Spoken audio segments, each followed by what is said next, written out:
എല്ലാവർക്കും നമസ്കാരം. നമ്മൾ ജിന്നിൻ്റെ മാലാഖ പെണ്ണിൻ്റെ കഥ തുടരുന്നു. കൂടപ്പിറപ്പുകളും എല്ലാവരും നടക്കുമ്പോൾ അവളുടെ മനസ്സിൽ ഒറ്റ ചിന്ത മാത്രം. അവൾക്കിനി ആരുണ്ട്? ഇനി എന്തിനു ജീവിക്കണം? ഇനി എങ്ങോട്ട് പോകണം എന്നറിയാത്ത ഒരു ആഞ്ഞുവീശുന്ന കാറ്റുപോലെ, കടൽ തിരമാലകളെ പോലെ അലഞ്ഞടിച്ചുകൊണ്ടേയിരുന്നു. അവളുടെ ഹൃദയം വല്ലാതെ പിടഞ്ഞു. ഇതാ എല്ലാം അസ്തമിച്ച് കഴിഞ്ഞു.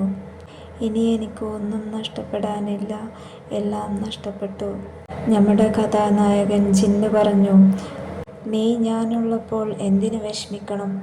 എന്തിനു വേദനിക്കണം? നിനക്ക് ഞാനില്ലേ? നിന്റെ ഉപ്പയായും ഉമ്മയായും ഫ്രണ്ട്സായും എല്ലാം ഞാനില്ലേ? നീ എന്തിനു വിഷമിക്കണം? അങ്ങനെ പറഞ്ഞിരിക്കുമ്പോൾ അതാ വിധി മറ്റൊന്നിലേക്ക് സഞ്ചരിച്ചു കൊണ്ടേയിരുന്നു.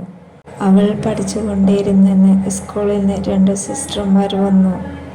അവൾ തുടർന്ന് പഠിക്കണം എന്ന് പറഞ്ഞുകൊണ്ട് അവരുടെ ഓഫ്നേജിലേക്ക് അവരെ കൊണ്ടുപോകാം എന്ന് പറഞ്ഞു.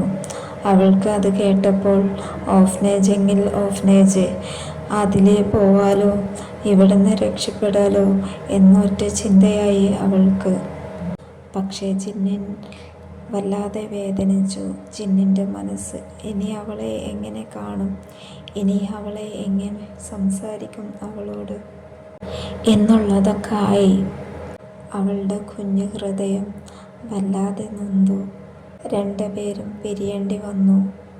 പിരിയുന്ന സമയത്ത് ജിന്നിനോട് അവൾ പറഞ്ഞു, നീ ഇടയ്ക്ക് എന്നെ കാണാൻ വരണം, എന്നോട് സംസാരിക്കണം. നിന്നെ കാണുമ്പോൾ മാത്രമാണ് എനിക്ക് സന്തോഷം. ഇപ്പോൾ ആകെ കൂടി ഉള്ള സമാധാനം. ജിന്ന് പറഞ്ഞു, ഞാൻ വരാം. പക്ഷേ അവർക്ക് അറിയില്ലായിരുന്നു ഓഫ്നേജിലുള്ളവരെ അവരെ കാണിക്കില്ല എന്ന്. ഈ കഥ തുടരും.